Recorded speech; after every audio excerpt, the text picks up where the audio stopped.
भारत में 20 अप्रैल 1995 से एक नया नियम लागू किया गया था। वह नियम कुछ महीनों के लिए लागू किया गया था, जिसे हर कोई अंधेरे घंटे के नाम से जानता था। भारत में बिजली का उपयोग लगातार बढ़ता जा रहा था और लोगों ने बिजली की बचत को समाप्त कर दिया था। इस विषय पर भारत सरकार ने एक निर्णय लिया था।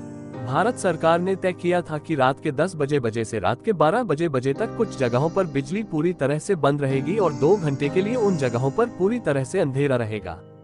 ये प्रबंध कुछ शहरों, कुछ गांवों, कुछ कस्बों और कुछ बस्तियों में लागू किया गया था। हमारी बस्ती में भी यही व्यवस्था लागू थी। मेरी बस्ती में सुबह से रात 9 बजे तक सब कुछ ठीक रहता था। हर तरफ रोशनी रहती थी, लोग घूमते थे, बच्चे खेलते थे, लेकिन रात 10 बजे से 20 मिनट पहले सभी के चेहरे पर डर साफ दिखाई देता था।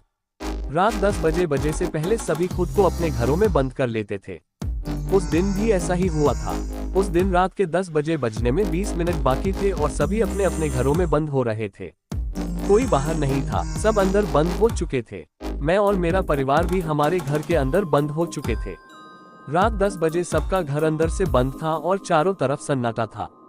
हर रात के वे 2 घंटे डर के होते थे।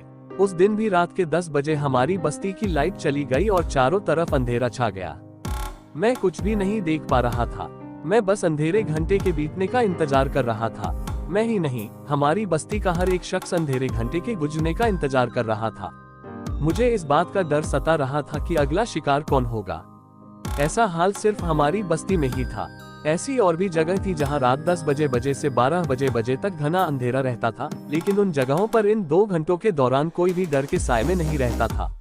सिर्फ हमारी बस्ती ही वह जगह थी जहां रात में दहशत का माहौल हुआ करता था। हमारी बस्ती को सभी लोग अंधेरी बस्ती कहकर बुलाते थे, क्योंकि हमारी बस्ती से हर रात कोई न कोई गायब हो जाता था। इस बार कौन लापता होगा ये तो सबको सुबह ही पता चलता था। अंधेरे घंटे के दौरान किसके परिवार का कौन सा सदस्य लापता होगा, ये तो सुबह ही पता चल पाता था। लोगों को ये भी नहीं पता था कि जो लोग लापता हो जाते थे वे मारे जाते थे या रात को डर के मारे भाग जाते थे। उन लोगों के साथ क्या हुआ, यह एक रहस्य हुआ करता था। पुलिस हमारी बस्ती के लोगों पर कभी भरोसा नहीं करती थी और पुलिस को जांच के लिए सबूत भी नहीं मिलते थे। उस अंधेरे घंटे के दिन मैं गायब था। मैं उस अंधेरे घंटे वाले समय अपने घर में था। मेरे माता पिता भी घर में थे। हमारे घर में अंधेरा ही अंधेरा था। हम में से कोई गुम न हो जाए, इसलिए हम सब एकदम चुप थे। फिर मुझे ऐसा लगा जैसे कोई मेरे सामने खड़ा था। मैं अचानक बेहोश हो गया और जब मेरी आंखें खुली तो मैं एक पेड़ पर लटका हुआ था। मेरे दोनों हाथ एक पेड़ की टहनी पर बंधे हुए थे और मैं एक जंगल में था। मैंने सामने देखा तो मेरे होश उड़ गए। मेरे सामने एक भूत खड़ा था। उसका पूरा शरीर जला हुआ था और उसका मुंह खून से लथपथ था। उस भूत के लंबे लंबे बाल थे और उसके पैर मुड़े हुए थे। उस भूत के दोनों हाथों में लंबे नाखून थे और वह बहुत गुस्से में था। मैं उसको देखकर बहुत डर गया था। मैं जोर जोर से चिल्लाने लगा, कोई मुझे बचाओ, मुझे बचाओ, कोई मेरी मदद करो। भूत ने डरावने स्वर में कहा, यहाँ कोई तुम्हें बचाने नहीं आएगा, तुम्हारा चिल्लाना बेकार है। मैंने उससे डरी हुई आवाज में पूछा, क्या तुम्हारी वजह से ही लोग लापता हो रहे हैं? उसने कहा, हाँ, मेरी वजह से ही लोग गायब हो रहे हैं। मैंने उससे पूछा, तुमने उनके साथ क्या किया है और अब तुम मेरे साथ क्या करने वाले हो? उसने कहा, मैं तेरे साथ वही करने जा रहा हूँ जो मैंने उनके साथ किया है। मैंने उससे पूछा, मुझे बताओ कि तुमने उन सभी के साथ क्या किया? उसने कहा, मैंने उन सभी को मार डाला और उनके शवों को इस जंगल के कुएं में फेंक दिया।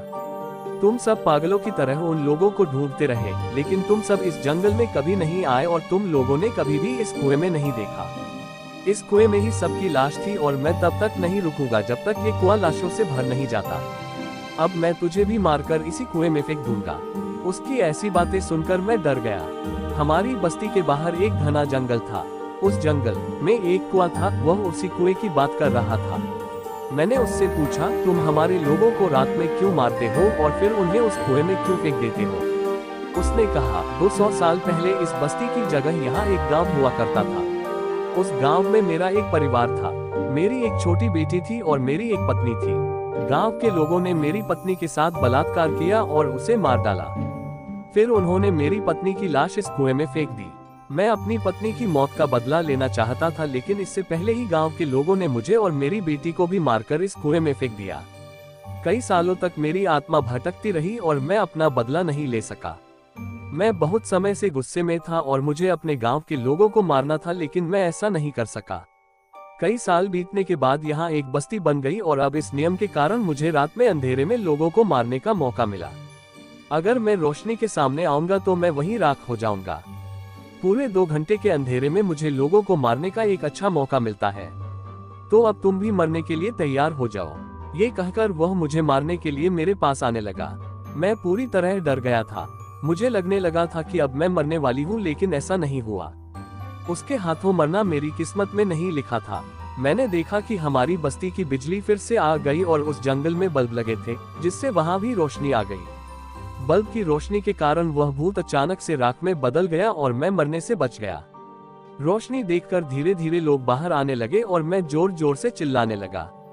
मेरी आवाज सुनकर कुछ लोग जंगल में आ गए। उन्होंने मेरे हाथ खोले।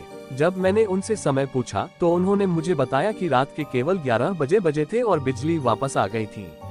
मैं जंगल के कुएं के पास गया तो मैंने देखा कि वह लाशों से भरा हुआ था।